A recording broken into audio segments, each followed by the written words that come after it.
Hi, I didn't see you there. Chelsea have fired Graham Potter. He's gone, even though they said they were going to stick by him and try and get loads out of this really highly rated manager. He's gone from Chelsea now, but to talk about why that's happened and whether it's right or not, they've made the right decision, is Liam Twomey of The Athletic. Hello, Liam. Hello. Well, let's talk about this. So, I thought that Chelsea were going to wait and stick by Graham Potter for a good while. What changed? It got too painful, JJ. To put it simply, Graham Potter's record makes him the worst Chelsea coach this century. And defeat against Aston Villa at the weekend put them into the bottom half of the Premier League. They haven't been in the bottom half of the Premier League this late in the season since the mid-90s. They didn't even do it in 2015-16. So I think that was the level of pain that the owners were being asked to tolerate, and clearly the fans were being asked to tolerate in the early stages of this long-term project. And in the end, I think they just didn't see the progress in performances as much as results. It didn't look like it was getting any better. And I think the confidence in Graham Potter to find the answers eroded. So what do we know about the players? What do they think of him? Is it the board lost faith in him? Did the players lose faith? Was there any difference?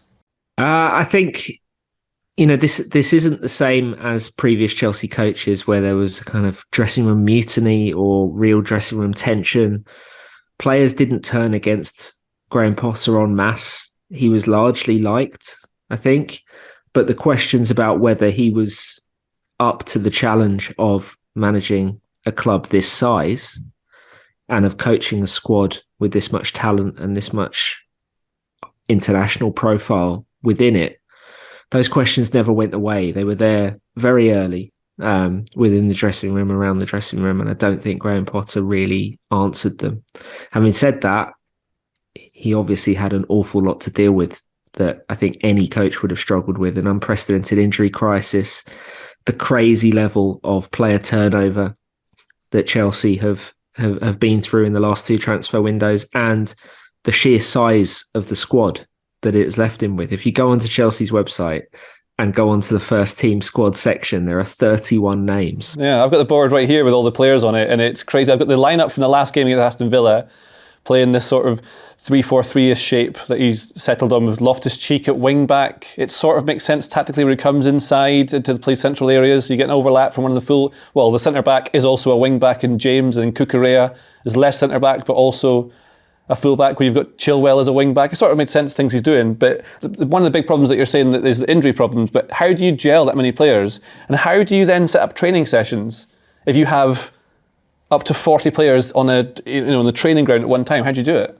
Yeah, it was hard enough when Chelsea had loads of players out injured, but it arguably got even harder when they started coming back, because when you add 7 new players in January, in recent weeks we were hearing about training games or training sessions that were happening with 2 training games happening simultaneously on adjacent pitches because there were just too many players to fit into one thing. Now that's clearly not ideal for the way Potter wants to work, or the way any head coach would want to work from a tactical preparation point of view, from a team coherence point of view, but also from a physical preparation point of view. It's a lot harder to manage the individual bespoke load of so many players. And so it almost becomes an exercise in crowd control as much as football management. Well, that's it. The question is, was the job too big for him? I mean, was it just literally it was too big because there were too many things? Was he ever going to be able to do this? Is it a sign of a dysfunctional club, perhaps, in that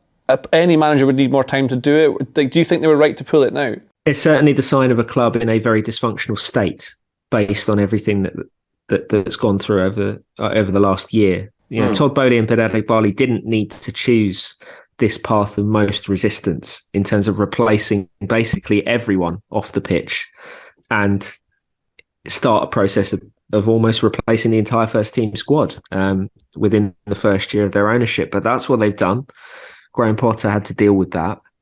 And logistically, that presented really difficult challenges for him. But I think that you can't entirely use that to excuse the bigger doubts about Potter for this job. that never really went away. I think everyone from ownership on down really wanted him to succeed, and that's why they've essentially burned an entire season trying to give him as much time as possible to get this right. But in the end, they just didn't have any confidence that he could do it. And a very specific thing that I wondered is that they haven't really got a goal scorer, like a striker, which has a lot of effects, like knock-on effects tactically, not having a player at the top of the pitch to be able to pin defenders against and make space for everyone else. But they're playing lots of players kind of out of position. And I wonder whether Potter, whether through your reporting, whether Potter would have... He feels lacking that goal scorer had a big effect on what job he could possibly do, because he has to make other decisions further back in the pitch, which makes him look a bit more muted. Like against Aston Villa, they offered very little going forward.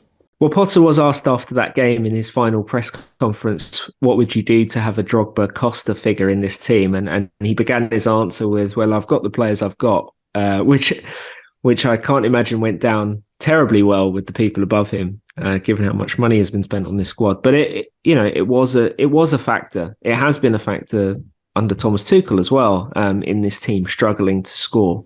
Yeah. But at the same time, Potter gave the impression of a coach scrambling around for solutions, kind of abandoning his idea of football to do something else. Every 7-8 games, the formation would change, the idea would change, and overall, I think he just never really gave the impression that he was figuring this out. It's not necessarily an easy thing to figure out, but you do have a lot of talent to work with, and I think the overriding impression that people within the club and a lot of fans were left with is that regardless of whether they've got a number 9 or not, Chelsea have the talent to be a lot better than they are.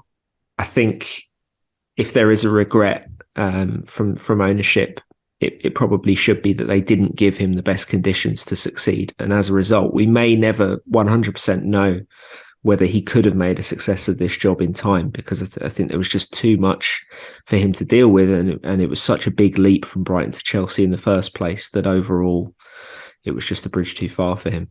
A Stamford bridge too far, perhaps. And that's Graham Potter, no longer at Chelsea. If you like this video, please consider subscribing to the channel. The Athletic is home to some of the world's best sports journalists, including journalists dedicated to each Premier League team, so every fan gets the coverage they deserve, not just the big clubs. And you can try it for free now for 30 days. See the link in the description.